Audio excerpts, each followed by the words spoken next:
ጉዞ በኋላ ወደ ድል የተመለሰው በ25ኛ ሳምንት የመጨረሻ ቀን አዳማ ከተማን 2-1 በማሸነፍ ነው። ነገሌ አርሲ ሶስተኛ ደረጃ ላይ ሆነው ይህንን ጨዋታ ያደርጋሉ። ሁለተኛ ከፍ ማድረግ በወቅቱ ሻምፒዮን በኢትዮጵያ መድን ድርጅት በኩል የሚጠፕሩ ሊግ ጨዋታቸው ነው። ረዳዳኞች ዘመኑ ሲሳይ ነውና ላሾች ለውጥ አድርገዋል። ተከላካይ መስመር ላይ ዲዜሪ ፓስካል ወደ መጀመሪያ አስተላለፍ ተመልሷል። ከቅጣት በኋላ ዘሩባቤል ፈለቀም ዛሬ ከተቀያሪ ወንበር ይጀምራል። በረከት ወልዴ ደግሞ ዛሬ ከጀመሩ ሁሉ ድሎች ለመጠቀም ግን የኢትዮጵያ መድን ድርጅት የመጀንካይዋን ተክቶ እንደዚሁ ከአልፍሬድ ንኩሩንዚዛ እና ረመዳን ዩሱፍ አጠራር ቤኪ ቡድኑ ብቻ ሳይሆን እሱ ተከላካይ መስመር ላይ ሁለት አዳዲስ ተጫዋቾች ጀምረዋል። ዛሬ እስማኤል አብዱል ወሊዩና ቤንጃሚን ኮቴ ሲጀምሩ ባለፈው ሳምንት የነበሩት አብዱ መሐመድ እንደዚህ ቆጣሪዎች ሆነዋል። ተከላካዩ ተመልከቱ። ምክንያት የዛሬው ጨዋታ ያልፈዋል። የኢትዮጵያ አሰልጣኝ ገብረ መድህን ኃይሌ ከሶስት የተለያዩ ክለቦች ጋር የፕሪሚየር ከተማ ከኢትዮጵያ መድን አስቀድሞ የተጫወተባቸው ቡድኖች ናቸው። የ26ኛ ሳምንት ሲቢ የኢትዮጵያ ፕሪሚየር ሊግ በአበበ ቢቂላ ስታዲየም ነገሌ አርሲ ከኢትዮጵያ መድን ድርጅት የመጀመሪያው አጋማሽ ምናልባት ኬቲካ ጂማ ኬቲካ ለዳዊት ተፈራ ዳዊት እኮ ያለፈ ኳስ ነው። እዚህ ቦታ ላይ ለዳዊት ተፈራ ስፔስን መስጠት መከልከል ይኖርባቸዋል። የኢትዮጵያ መድን አስተላለፍ ከተመለከተ በመከላከሉ በኩል 5 ተከላካይ ይገኛል።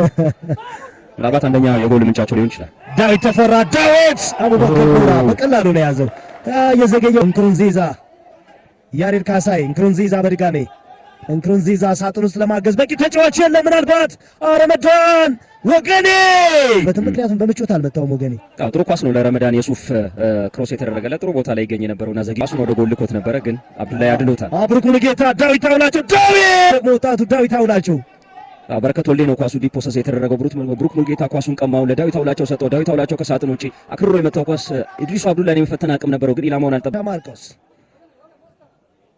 ሀቢብ ከማል ጥሩ ኳስ ምናልባት ኪቲካ የመጀመሪያ ጎል ኪቲካ ጅማ በዚህ መለያ ምን አይነት አገልግሎት ሊሰጥ ይችላል? ሲጠበቅ የሰነበተ ጉዳይ ነው። ብዙ አላስጠበቀንም።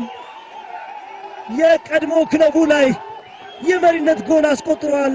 ኪቲካ ጅማ በዚህ የውድድር ዘመን ከዚህ አስቀድሞ 2 ጎሎች ነበሩት በመቀለ ሰባ እንደርታ፣ ሁለቱን በመጀመሪያ ዙር አስቆጠረ። አሁን ለአዲሱ ክለቡ በይፋ የጎል አካውንቱን ከፍቷል። ከኢትዮጵያ መድን ተከላካዮች ለቅጣት የሚያበቃ ጫና አይደለም። ከቤ ብዙንም አልወደቀም።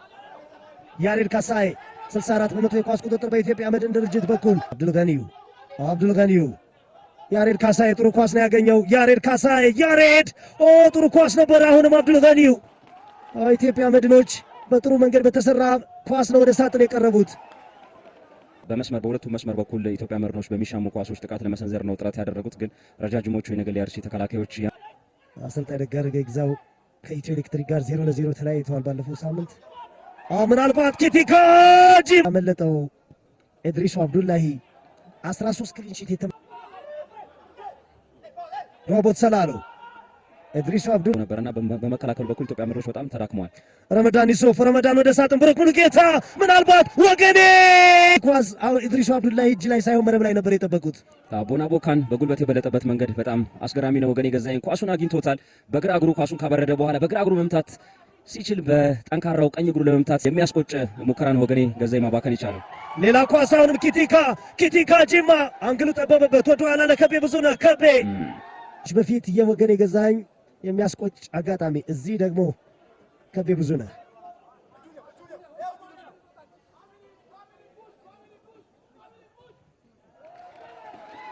አይመጣው ዳዊት ላይ ጥፋት የሰራው ቅጣት ምት ለኢትዮጵያ መድን የሰጡት አልፍሬድ እንኩሩንዚዛ ጥፋት 7ኛ የውድድር ዘመን ቢጫ ካርዱ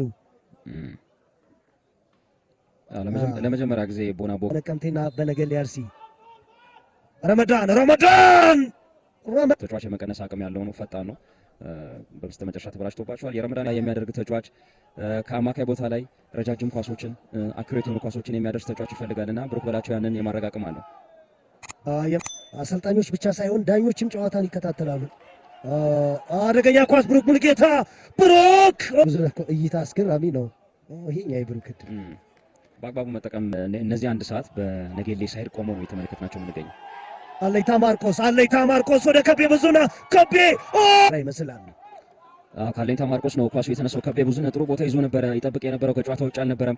ጎል አስቆጥሮ ነገሌ አርሲዎች እፎይ ብለው ከዛፍ ላይ እንቅልፍ ሊወርዱ የሚችሉበት እድል ነበራቸው፣ ግን ያንን ሀቢብ ከማል አልሰጣቸውም። ሳሙኤል ሳሊሶ ወገኔ ገዛኸኝ ሳሙኤል ሳሊሱ ወገኔ በድጋሜ ወገኔ ገዛኸኝ ወደ ሳጥን አሁንም ምድን የተሰጠው ምን እንደተፈጠረ እንመልከት። ዳዋ ውጤት ሳይስቆጠረበት ተመልከት። ያሬድ ካሳይ ሳሙኤል ሳሊሶ እንክሩንዚዛ አልፍሬድ እንክሩንዚዛ ኢትዮጵያ መድኖች እዚህ ቦታ ላይ ደጋግመው ኳስ እያገኙ ነው። ብሩክ ሞትቮሊ ነው የሞከረው። አስደናቂ ኳስ ነው።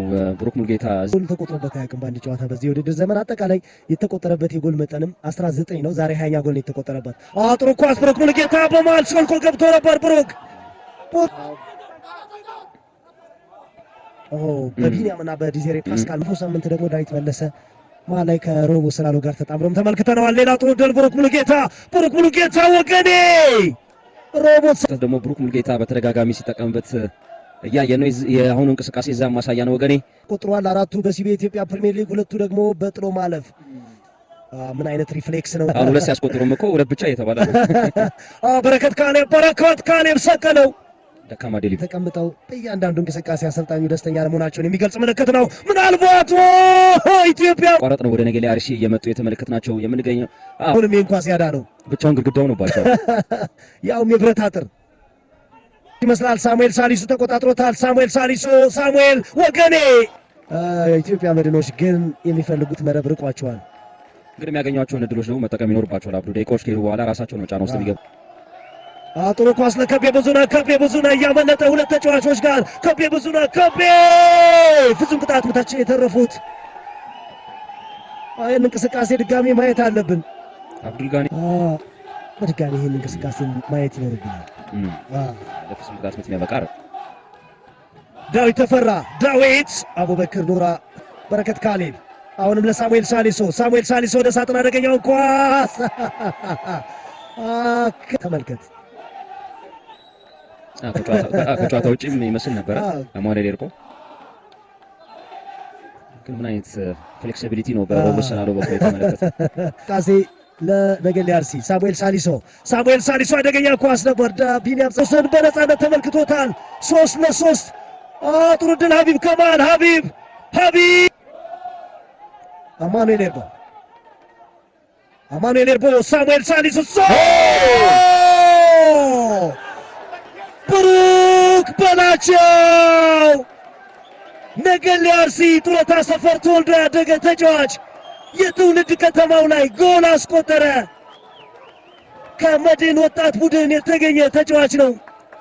አሁን ጡረታ ሰፈርን ወደ ትካዜ የመለሰ ነገሌ አርሲን ማንገዝቂያ ለዚህ ጎል መገኘት ምክንያቱ ነው።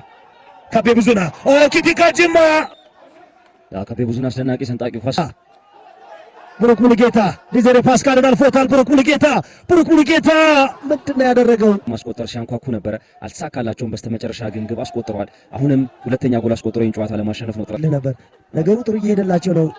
የሚቀይሩበት ምክንያት የለም ብላይ ነበር። ሌላ ድል አማኑኤል ኖር የሚችለው የሚል ሀሳብ ሳነሳ ነበረና አሁን ደቂቃዎች ሄዷል፣ መቀየር ነበረባቸው። ጎሉም የሚገኘው አብዱ ቅድም ስለ ቅያሪ ጠይቀኝ ነበርና ስለ ቅያሪ ጠይቀኝ ነበር።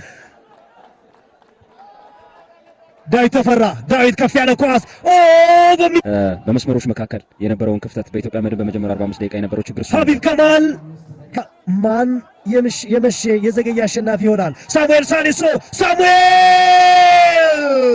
ቀይሮ ከገባ በኋላ ተጽዕኖ በጣም አስገራሚ ነው። አሁንም ከያሬድ ካሴ ጥራቱ ከፍ ያለ ኳስ ነው ለሳሙኤል ሳሊሶ የደረሰው። የመጀመሪያ ተቹ አስደናቂ ነበረ። ግብ ጠባቂውን ተመልክቶ ኳሱን በቮሊ መምታት ችሎ ነበረ። አንጥሮ ነበር። ተቀይሮ ነው የሚገባው። ጨዋታው ተጠናቀቀ። 22ኛ ደቂቃ ላይ